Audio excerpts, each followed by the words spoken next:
Hello everyone. In our previous episode, we have reviewed how to create workflow automation and how to manage them properly.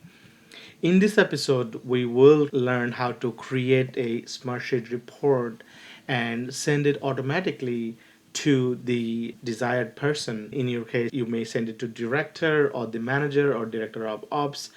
You could just send it to them and we'll learn how to do that. So the report we are going to design today will be very helpful for the director because director has a wider view of all the operations and activities.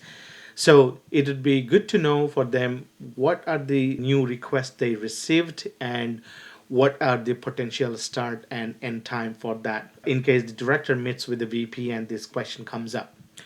So before we start developing it, let's head to our whiteboard where we will design that. So the first information we need is the use case would be create a weekly report to be sent to the director.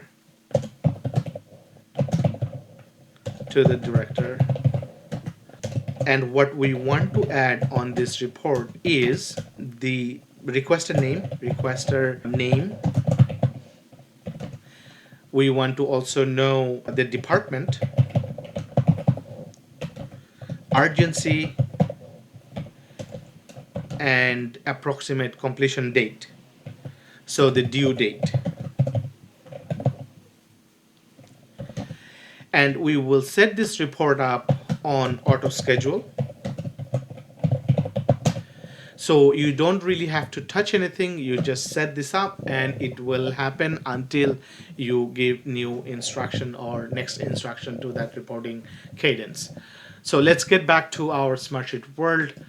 What we will do is, you have seen before, I have created some rows in here, 5 rows based on the form that we created earlier on, and you just follow along.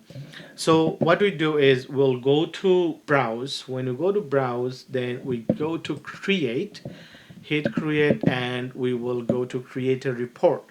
You have the grid view, which is the view we were on just now, and then we have the report view. So click on the report and it says 2 report type. One is row report and the other one is sheet summary report.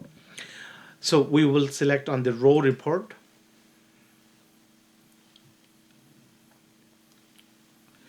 So under the row report, what we need to select in here is we will select our work file. So our work file is under this particular one, under the untitled workspace.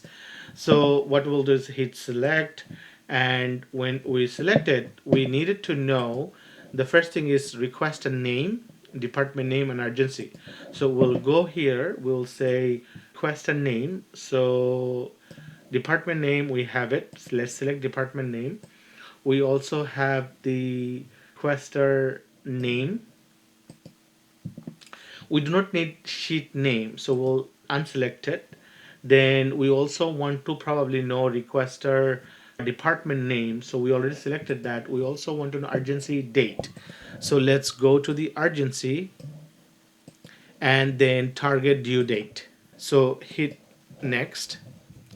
So from here, as you see, we have not filtered any data and we don't have a target date yet. Once we provide a target date, this will come up. And what we will do is we'll hide this column and this report will say director report.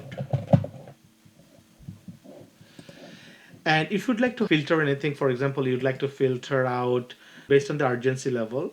So you only want to see the is one off, let's say is one off, and select only high. We don't have any low at this point, so we select high and hit OK. So you will only see high reports in here. You also can summarize it. We are not able to summarize it, but if you have a paid version, you can summarize it. So since we cannot do that, we will cancel it, but here is the option you can do that. And when this is done, director report, so we will actually rename it director weekly demand report,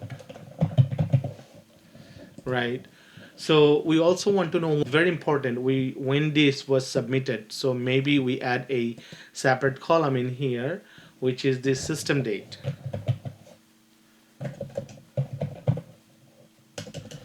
Let's see if we have that in here. Should be in here somewhere.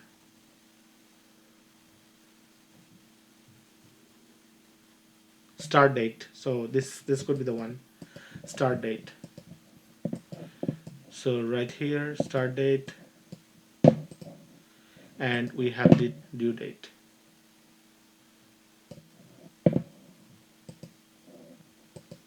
Okay. So this data will be provided. It will come up in a minute. So let's go back to our sheets that we opened recently. So go back to that. Okay, so we landed in here. So our start date would be, for example, we got it today, so we'll start on Monday early morning. It will take 2 days to complete it, so we'll set up Wednesday the 11th, and the other one we don't know yet, and the target date we have 13, maybe the last two we can make it 20th, right? And then hit save. Once you do that, then it will also be on your weekly demand report for the director view. See right here, it appeared. So with that approach, you can actually show the director all of these new requests coming in. Now we will send this report to the director every week. So how do we do that? We will say send as an attachment. So you write here director name, let's put my name, and right over here we have the schedule, delivery schedule to send to the recurring report. So we said weekly, and you probably want the director to know in advance than the meeting with the VP or other ops. So if the meeting is, say for example, Friday, you want to send every Wednesday. And that gives the director more time to think and make necessary action or request more information from you and your team. So repeat every week 1 day and weekly once, and then start date, which is today, and then end date. There is no end date. It is going to completely run as its own until you say something otherwise. So you just have to delete and set up new one if you'd like to set up a new request or new cadence for the report. So hit OK, and if you hit submit, this is gonna go. You can write a personalized email also if needed, but this information is good. What the user will review or receive is a PDF document from Smartsheet, exact this view as a PDF and as an attachment. So it is extremely helpful. You can have multiple people in it if you need, but for now only one person selected, and you hit send. And this icon right over here, it shows it's on loop. It is going to run until you edit the recurring rules. Otherwise, it will continue as it is. So this is all from this episode. I hope you like this episode. And if you like it, please hit subscribe and press the bell icon to stay connected with my channel.